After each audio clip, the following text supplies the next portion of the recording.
irmãos nessa casa. Tem bastante tempo que eu não venho, mas eu louvo a Deus. Tenho acompanhado essa igreja, essa juventude de longe. Trabalho com o Edinho, para você ter o pastor Edson, né? Para a gente é sempre Edinho. E ele fala do que Deus tem feito nesse lugar, as maravilhas que Deus tem liberado sobre essa casa, sobre essa igreja. E eu louvo a Deus por tudo aquilo que Ele tem feito e aquilo que Ele ainda há de fazer.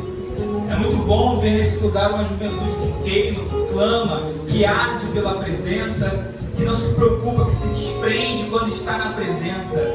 Isso é lindo, isso é maravilhoso. E o meu desejo é que esse sentimento, esse desejo, essa atitude, esse posicionamento, ele seja expandido, ele seja transbordado na vida de hoje. Que você seja um influenciador do reino, que você seja um contagiador de bênção, que essa chama que está queimando, que está ardendo em você, venha alcançar aqueles que ainda estão secos, aqueles que ainda estão frios, aqueles que ainda estão distantes. Eu creio que o Senhor tem preparado essa juventude para fazer maravilhas neste lugar.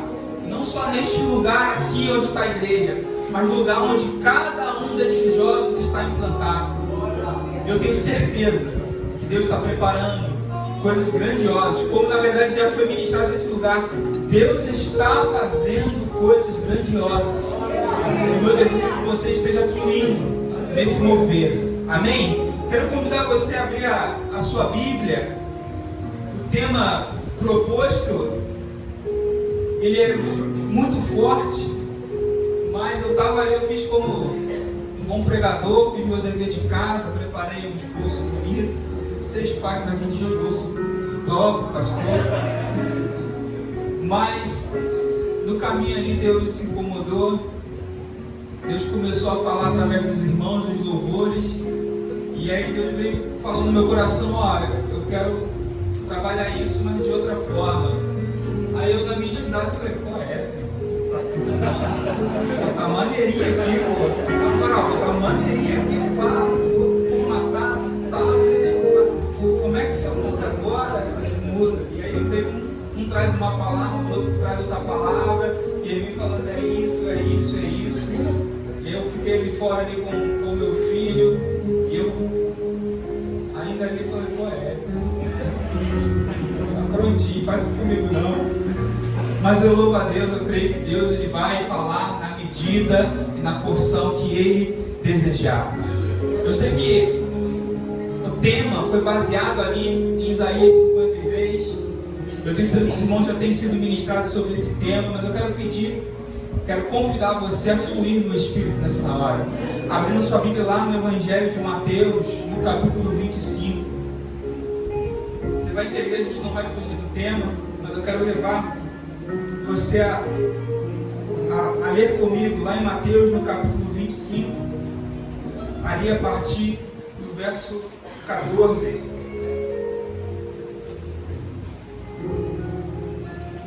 A minha versão aqui é a NTLH, você pode acompanhar aí na sua versão, só para trazer um pouco de clareza aqui nessa passagem, muito conhecida, e que ela vai dizer assim: Jesus continuou, versículo 14: o reino do céu será como um homem que ia fazer uma viagem. Ele chamou os seus empregados e os pôs para tomarem conta da sua propriedade. E lhes deu dinheiro de acordo com a capacidade de cada um. Ao primeiro deu 500 moedas de ouro, ao segundo deu 200, ao terceiro deu 100. Então foi viajar. O empregado que tinha recebido 500 moedas saiu logo, fez negócios com o dinheiro e conseguiu outras 500. Do mesmo modo que havia recebido 200 moedas, conseguiu outras 200. Mas o que tinha recebido 100 moedas saiu, fez um buraco na terra e escondeu o dinheiro do patrão. Depois de muito tempo, o patrão voltou e fez um acerto de conta com eles. O empregado que havia recebido 500 moedas chegou e entregou mais 500, dizendo: o Senhor me deu 500 moedas. Veja, aqui estão mais 500 que consegui ganhar. Muito bem, empregado bom e fiel, disse o patrão. Você foi fiel negociando com pouco dinheiro, e por isso vou pôr você para negociar com muito. Venha festejar comigo. Então o empregado, que havia recebido 200 moedas, chegou e disse: Senhor, o Senhor me deu 200 moedas. Veja, aqui estão as 200 que consegui ganhar. Muito bem, empregado bom e fiel, disse o patrão mais uma vez. Você foi fiel negociando com pouco dinheiro, e por isso vou pôr você para negociar com muito. Venha festejar comigo. Aí, o empregado, que havia recebido 100 moedas, chegou e disse: Eu sei que o Senhor é um homem duro, que colhe onde não plantou e junta onde não semeou. Fiquei com medo de por isso, e por isso escondi o seu dinheiro na terra. Veja, aqui está o seu dinheiro.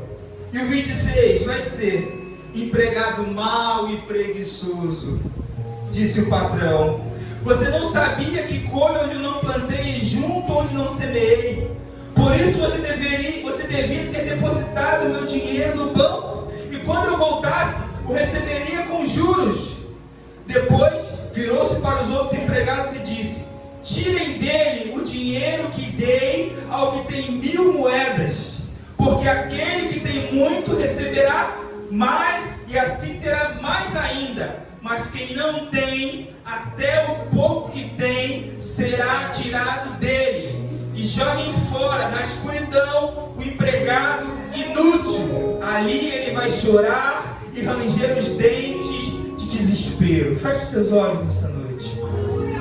Pai, movidos por essa palavra, assim como já tem ministrado nossos corações nessa noite, queremos nos colocar diante de Ti, Senhor, com a mesma intensidade que nos entregamos em louvor e adoração, que entregamos a Ti o nosso louvor e a nossa adoração. Queremos abrir a nossa mente, nosso coração, para receber a Tua palavra que será ministrada nesse lugar, nesta noite, ó Pai.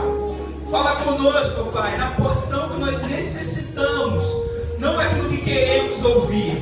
Que o Senhor venha continuar trabalhando em nós, segundo o Seu querer e a Sua vontade, em nome de Jesus. Você que crê e concorda com essa palavra, você pode aplaudir ao nome do Senhor Jesus. Aleluia. Você pode se sentar. Quero agradecer desde já a presença aqui dos levitas e pedir que vocês venham fluir no Espírito. Eu pedi ao Edinho que eles ministrassem junto comigo. Então, não sei se é de costume nessa casa, mas eu quero dar liberdade ao Espírito Santo para fluir nesse altar, assim como fluiu no momento de louvor. E nesse momento, como disse o pastor Luciano Subirá, no ministério da palavra, que nós também possamos fluir. Irmãos, eu estava ali preparado por Isaías 53, assisti vídeo, vi esboço, vi pregações, orei, meditei, peguei referência, e muito Deus falou ao meu coração, porque o tema que foi proposto é um tema muito interessante quando ele fala de resgate. Eu sei que até aqui vocês têm sido ministrados, a igreja tem sido ministrada em diversas temáticas. Deus tem feito até aqui aquilo que Ele queria fazer, e hoje não vai ser diferente. Quando eu falo o resgate nos traz de volta, uma frase bonita, né? Uma frase bonita de se dizer, uma frase que até nos traz alegria, o resgate que nos traz de volta. E lá em Isaías 53, no versículo do 3 ao 6, ele vai falar justamente sobre o ápice desse resgate, que foi a entrega de Jesus, o sofrimento, aquilo que Ele passou no Calvário. E eu investi algumas horas dessa preparação assistindo os trechos daquele filme Paixão de Cristo do Mel Gibson, que, segundo relatos, pesquisas e críticos, foi o filme que mais se aproximou do sofrimento de Jesus. O filme que representou toda a dor, todo o sofrimento, todo o martírio, a pele sendo cortada, a coroa de espinhos sendo cravada, o sangue escorrendo, a pele dilacerada, olho roxo, boca sangrando, pele rasgada. Um filme que mostrou com extrema precisão e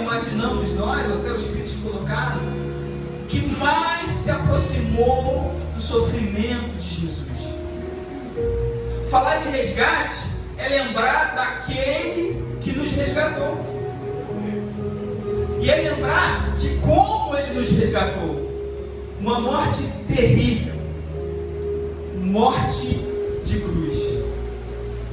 Aquele que não merecia, que durante seus 33 anos nunca pecou e teve uma morte como o pior dos bandidos, como o pior dos ladrões, para que esse resgate fosse concluído, para que esse resgate ele fosse concretizado, ele fosse consolidado.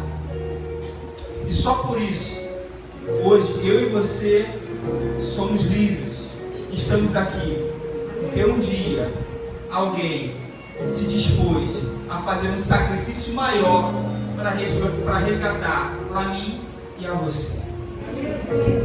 É muito bom quando nós participamos de um culto como esse, onde a presença é notória, onde o fogo é derramado, onde a gente não se cansa de louvar e de adorar, onde poderíamos facilmente transformar em uma mini vigília, em uma vigília que quando a presença é boa você não quer ir embora, mas não podemos em nenhum momento desfrutar da presença sem esquecer ou sem lembrar daquele que nos propiciou essa oportunidade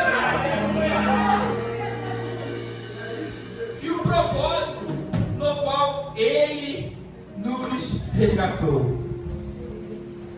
Quando a gente vai buscar ali um pouco no dicionário, a gente vai lá no, como o meu pastor diz, Pai Google de Achalá, pesquisar o significado e a aplicação de resgate, ele traz um texto aqui bonito. Vai dizer assim, a palavra resgate, a gente não está falando de Bíblia nessa hora, está falando de dicionário, amém? A palavra resgate vem do latim resgatare, que significa recuperar ou comprar de volta. No início, ela era usada para falar de libertar alguém ou recuperar algo que foi perdido ou tomado. Só dicionário, gente. Geralmente, mediante a um pagamento. Dicionário é crente. Com o termo passou a significar qualquer ato de salvar, livrar ou recuperar algo de alguém. Por isso, quando falamos em resgate hoje, estamos falando do ato de trazer de volta aquilo que foi perdido, libertando ou salvando de uma situação ruim, seja por força, por pagamento ou por intervenção. Meu irmão, se esse Aurélio não era crente, eu não sei, mas o que só a palavra resgate quer dizer para nós que um dia alguém pagou o preço, fez uma intervenção e empenhou um esforço para que eu e você fôssemos resgatados e pudéssemos desfrutar da liberdade. Só a palavra resgate já fala muito. Já fala muito. A Aurélio foi inspirado. O dicionário Aurélio, né? Os mais novos não estão acostumados, né? Mas só aqui o dicionário já daria uma pregação. Porque a palavra resgate ela foi muito bem empenhada, muito bem empregada, e o seu significado ela comunica muito com a temática de hoje. O resgate que nos traz de volta.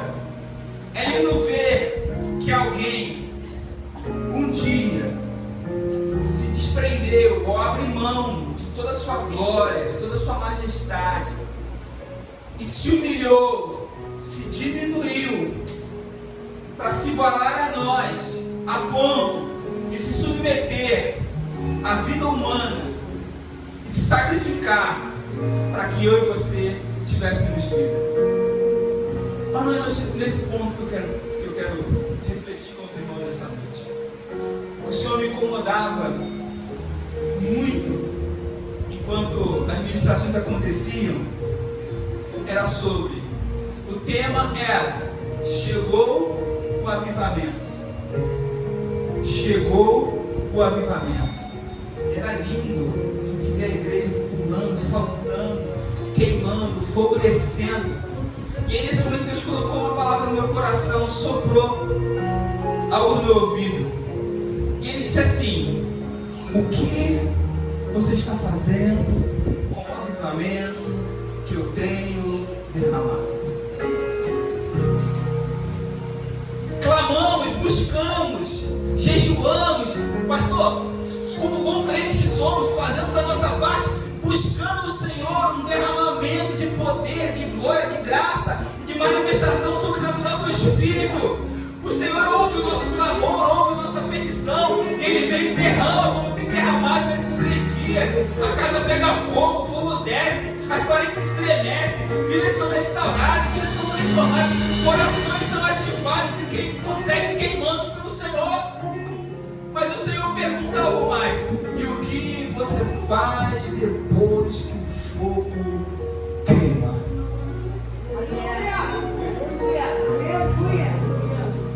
Depois que você tem uma sexta, sábado e domingo de fogo, como é a sua segunda? Porque enquanto estamos aqui reunidos, é muito bom. A gente vai à noite, pastor. Se der oportunidade para o jovem, vamos cantar mais 5 e daqui a gente continua queimando. Porque enquanto nós estamos aqui, a presença ela se manifesta, o poder é notável, ninguém quer ir embora. Mas quando você é convidado a manifestar esse poder e essa glória na segunda-feira, irmãos, a palavra que eu estou querendo compartilhar com os irmãos essa noite não é uma palavra de exaltação. Longe de mim, não sou pastor da igreja, nem pastor eu sou. Mas eu creio que o Senhor quer dar para nós uma palavra de despertamento. E nesse momento eu falei: Senhor, tá, se o Senhor quer mudar, o meu está lá pronto. O Senhor quer mudar o seu? Então, dá mais. Só isso não dá para desenvolver. E aí me veio à memória episódios de avivamento e o que aconteceu depois. O primeiro mais marcante é em Atos, o dia de Pentecostes, 120 reunidos, clamando, buscando, conversando, orando, interagindo, comunhão. E um belo dia, o poder se manifesta naquele lugar. Foi lindo, línguas repartidas como de fogo, era lava, chuva e cantarela para todo lado. A qualidade agora, não precisa ter falado The King of the Power, the Best. Era poder para tudo quanto é lado. Naquele dia, o fogo caiu de maneira sobrenatural. O movimento era tão grande, tão forte, tão pesado, tão intenso, que pessoas começaram a aglomerar. O que está acontecendo? Mas que movimento é esse? E aí, depois que o fogo caiu, um homem, incendiado por esse fogo, começa a compartilhar a palavra. Ele não louvou, ele não cantou, ele não sapateou, ele não ficou, ele começou a compartilhar a palavra. E ele falava, ele compartilhava, ele dizia das experiências, do que ele viveu, do que ele ouviu, do que ele viu a respeito de Jesus. E quando ele termina de falar, de compartilhar, Jesus, eu não sei o que você viveu nesses dias, eu não sei o que você está vivendo nesse final de semana, mas eu quero dizer que o Senhor espera de você é que a partir da segunda-feira você comece a compartilhar aquilo que Deus fez e através da sua vida outros vão queimar. E se você crê no poder dessa palavra, aplauda a voz do Senhor.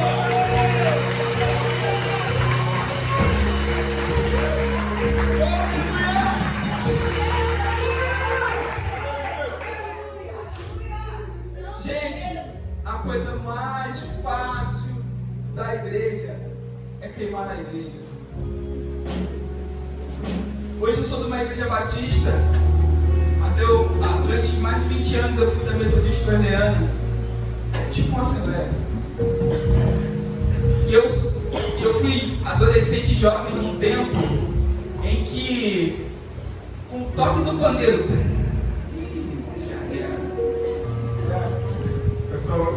irmão, tinha uma irmãzinha que quando ela pegava a oportunidade, ela sempre dava a oportunidade. Ela já começava,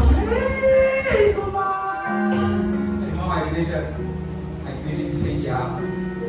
Porque quando a gente está conectado, quando a gente está unido, quando a gente está no mesmo propósito, unidade de linguagem, na mesma visão, só basta uma centelha, fogo pega. Quando a gente está junto, é fácil. E quando a gente transfere a responsabilidade para você incendiar, quando você sai da sexta, sábado e domingo para segunda-feira e a responsabilidade está nas suas mãos de levar o fogo adiante. E aí? Domingo vai ser uma bênção. Deus convida você a queimar na sexta, a queimar no sábado, a queimar no domingo. Mas Ele também convida você a queimar na segunda, a queimar na terça, a queimar na quarta, a queimar na quinta, a queimar na escola, a queimar no trabalho, a queimar na faculdade, a queimar na sua rua. Ah, Deus te convida a queimar na sua casa, no meio dos seus parentes, no meio dos seus colegas. Meu amigo, deixa o seu amor. Deus tem convidado você a queimar aonde você estiver. O fogo foi derramado, a brasa está contigo. Lê aqui. O pastor Carlito Paz, da PIB lá de São José dos Campos, igreja da cidade, ele tem uma máxima que ele diz: avivamento não é quando o fogo cai, é quando o fogo se espalha. Aleluia!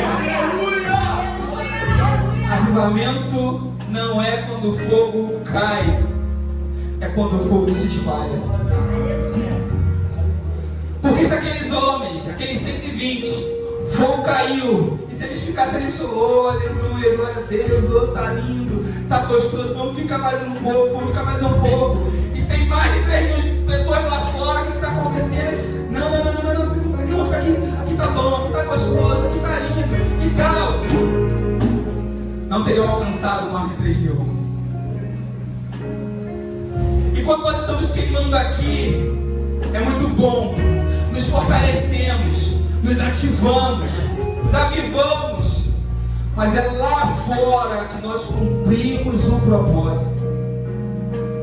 É quando o fogo que você carrega incendiar mais um, e mais um, e mais um, e mais um, e mais um, e mais um, e mais um. Você está entendendo? O Senhor está ensinando de você, jovem, nessa noite, que é que você viveu de experiência nesse final de semana. Para contagiar todos aqueles que passarem por você essa semana. Meu irmão, não foi à toa, não foi por acaso. O Senhor está dizendo, agora você vai o prazer. Alguém já viu churrasco de uma brasa só? E no churrasco a gente faz o quê? A gente queima a carne. Quanto mais brasas se ajuntar, mais rápido a carne queima. Irmão, eu tenho certeza que Deus tem te chamado para coisas grandiosas. E só vai exigir de nós, espera de nós, um posicionamento.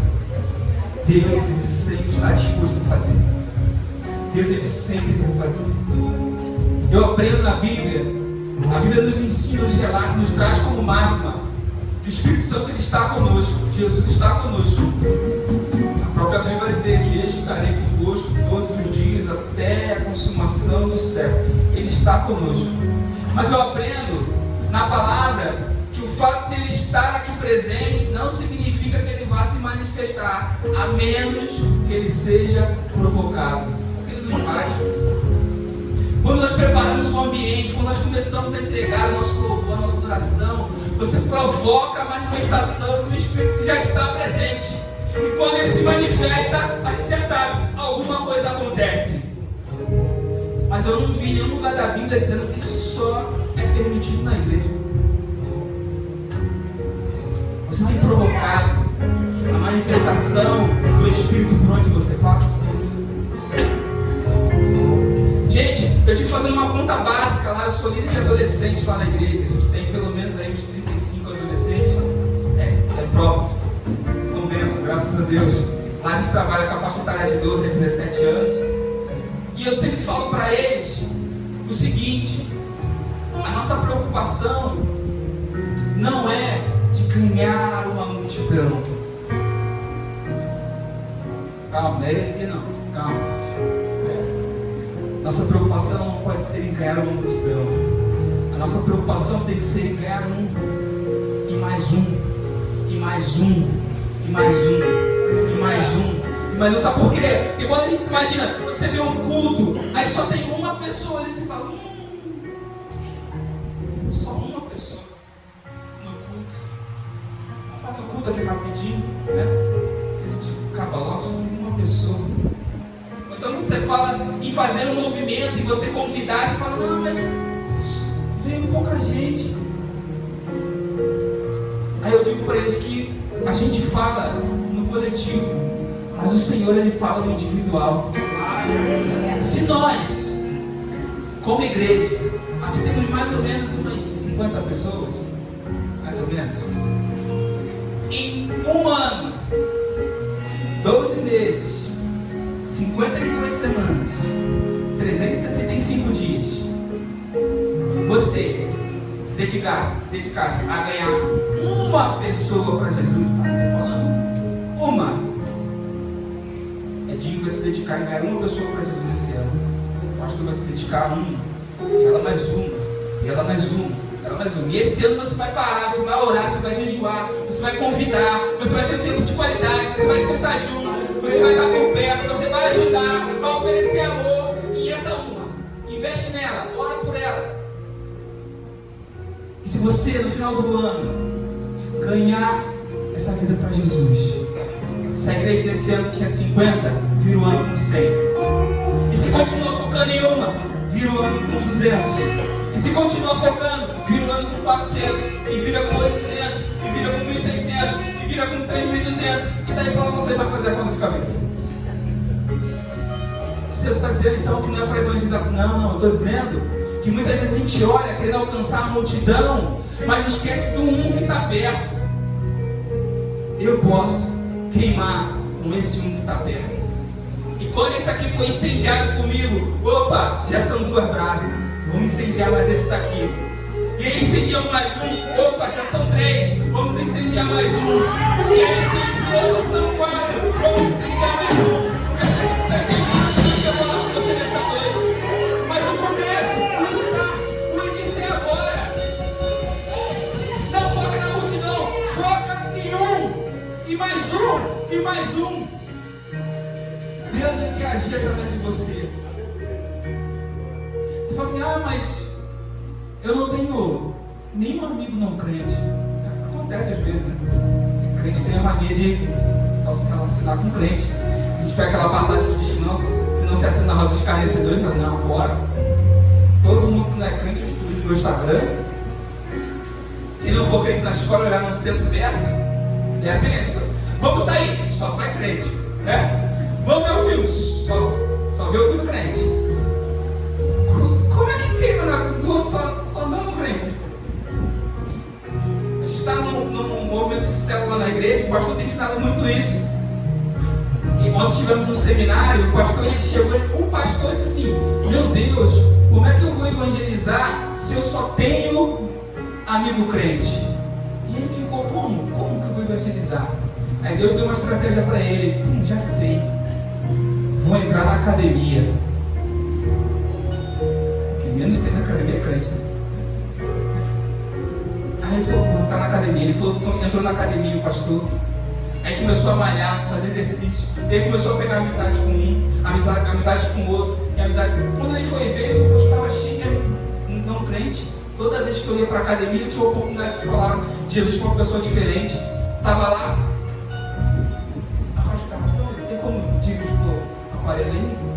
Eu não malho, não sei se você percebeu, mas parece, mas eu não malho. Né? Você que na academia. Não, você parece, mas eu não malho.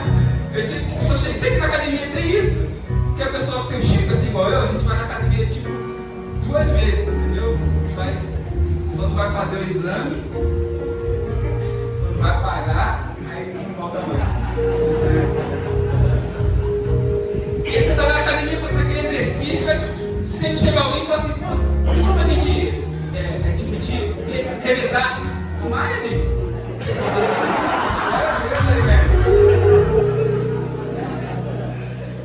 E aí tem como revezar? Aí você tem, né? O ruim é quando o cara tá revezando, o cara tá com 120 quilos. Aí tu sai no 5. Fica bem ruim, né? Mas enquanto você está esperando o revezamento, é a oportunidade. Caramba e tal. É uma oportunidade que você tem de falar de Jesus para ele. Porque quando ele está fazendo isso, você não fica perto. Mas quando você está fazendo, ele fica tirando você ali. Se ele for, né? For maromba, ele está ali. Então, quando está aqui, ó. Cara, já conhece Jesus, cara?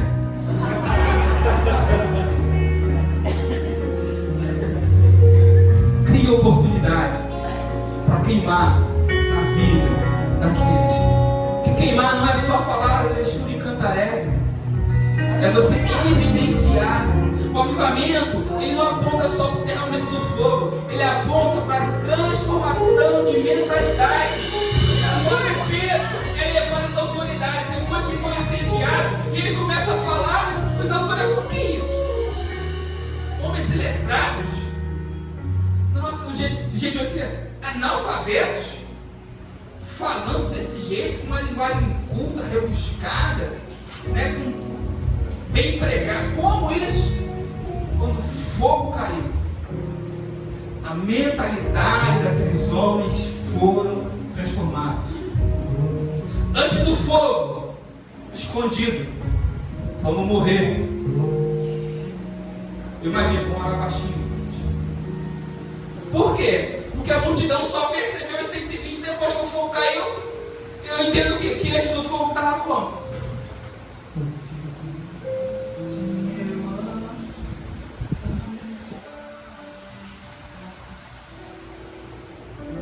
O medo de ser encontrado. Mas enquanto eles oravam, clamavam, buscavam, estavam em comunhão, e depois que o fogo caiu, depois que o fogo caiu, Pedro, você vai morrer, você acha que vai morrer? Eu quero dizer para você que o Jesus que vocês mataram naquela cruz, ele hoje reviveu. E eu posso dizer para você que você pode ser livre dos seus pecados se você hoje entregar a sua vida para Jesus. Você pode morrer, eu não estou nem aí. Você pode ser crucificado, eu não estou nem aí. Mas você pode ser decapitado, eu não estou nem aí. Mas você pode ser esquartejado, eu não estou nem aí. Depois que o fogo caiu, houve uma mudança de mentalidade. E o que antes era medo se tornou combustível para que o fogo continuasse queimando. Você entende isso? Você entende isso? E quando o fogo cai, você recebe esse fogo, não aqui, mas aqui, ele vai mudar aqui. E aí sim, quando você muda aqui, você começa a impactar a vida de outras pessoas. Porque você começa não mais falar de Jesus, mas você começa a evidenciar Jesus. Tem um grande teólogo, eu não lembro agora o nome dele, mas ele tinha aquela frase célebre, muito conhecida, que diz assim: pregue o Evangelho, se possível, com palavras. Você entende essa frase? Você prega o Evangelho como? Com a sua vida, com as atitudes, no seu dia a dia. Para quando você abrir sua boca para falar, o que você fez, como você agiu, como você é no seu dia a dia, já falou por você. Quem aqui já teve experiência de não conhecer a pessoa e do nada você uma bênção? Só para você ver o proceder do irmão, o que ele faz, como que ele trata a família, como que ele trata a esposa, como que ele trata a mãe. Uma bênção. Assim, trocou um quilo de palavra com o irmão. Porque a atitude, o posicionamento, ele evidencia aquilo que aquela pessoa tem. Se você que saiu daqui cheio, recebeu de Deus, foi cheio do Espírito, foi ativado, foi renovado, foi curado, eu não sei o que aconteceu na sua vida, que a partir de amanhã, segunda-feira, isso seja evidente nas suas palavras, nas suas atitudes, no seu caminhar. Deixa eu te falar. Você que foi cheio do Espírito Santo nessa final de semana, a partir de amanhã, as pessoas vão olhando para o Instagram e falando: vou dizer uma coisa, esse Instagram aqui, tem alguma diferença nesse Instagram aqui? Aleluia! Instagram, viu?